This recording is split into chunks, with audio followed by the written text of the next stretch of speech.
نفس کو لمبا، موٹا اور سخت کرنے کا بہترین نسخہ۔ ایسے مرد حضرات جن کا نفس چھوٹا ہے اور نفس میں تناؤ نہیں آتا، نفس میں سستی اور کمزوری ہے اور نفس میں ٹیڑھا پن آ گیا ہے، اب غلط کاریوں کی وجہ سے کافی نقصان کا سامنا کرنا پڑ رہا ہے، وہ یہ نسخہ استعمال کر کے دیکھیں، انشاءاللہ بہت بہترین نتائج ملیں گے۔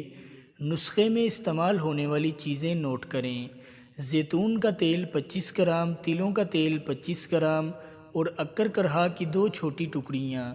یہ تمام چیزیں آپ کو کسی بھی پنساری کی دکان سے مل جائیں گی۔ کوشش کریں کہ یہ تینوں چیزیں خالص لیں۔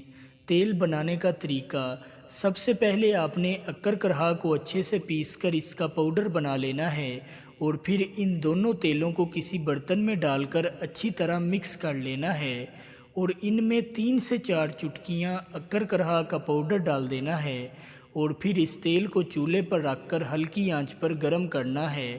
تیل کو گرم کرنے سے عکر کرہا کی گرمی دور ہو جائے گی۔ اگر آپ اسے بغیر گرم کیے استعمال کریں گے تو پھر آپ کے نفس پر دانے بن سکتے ہیں اور زخم بھی ہو سکتے ہیں، لہٰذا اس تیل کو گرم کرنے کے بعد ہی استعمال کریں۔ جب عکر کرہا تیل میں اچھے سے مکس ہو جائے تو آپ اس تیل کو چولہے سے اتار کر ٹھنڈا کر لیں اور کسی شیشے کی بوتل میں ڈال کر محفوظ کر لیں۔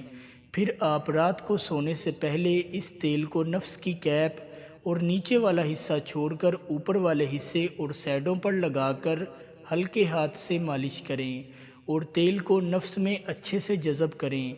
یاد رہے کہ تیل آپ کو اتنا لگانا ہے جو اوپر والے حصے اور سائیڈوں پر لگ جائے، کیونکہ زیادہ تیل لگانے سے تیل نفس کے نچلے حصے کی طرف بہہ جائے گا۔ نفس کا نچلا حصہ کافی حساس ہوتا ہے، اس لیے نچلے حصے پر تیل لگانے سے احتیاط کریں۔ جب نفس میں تیل جذب ہو جائے تو نفس پر کپڑا لپیٹ کر سو جائیں۔ اگر آپ یہ تیل گرمیوں کے موسم میں استعمال کر رہے ہیں تو کپڑا لپیٹنے کی کوئی ضرورت نہیں ہے، بس تیل جذب ہونے کے بعد نفس کو کھلا چھوڑ کر سو جائیں اور صبح اٹھ کر سادے پانی سے دھو لیں۔ اگر سردیاں ہیں تو پھر نفس پر گرم کپڑا لپیٹ لیں اور صبح اٹھ کر نفس کو نیم گرم پانی سے دھو لیں۔ یہ نسخہ آپ نے 15 دن تک مسلسل استعمال کرنا ہے اور اس دوران آپ نے بیوی کے ساتھ ہم بستری نہیں کرنی۔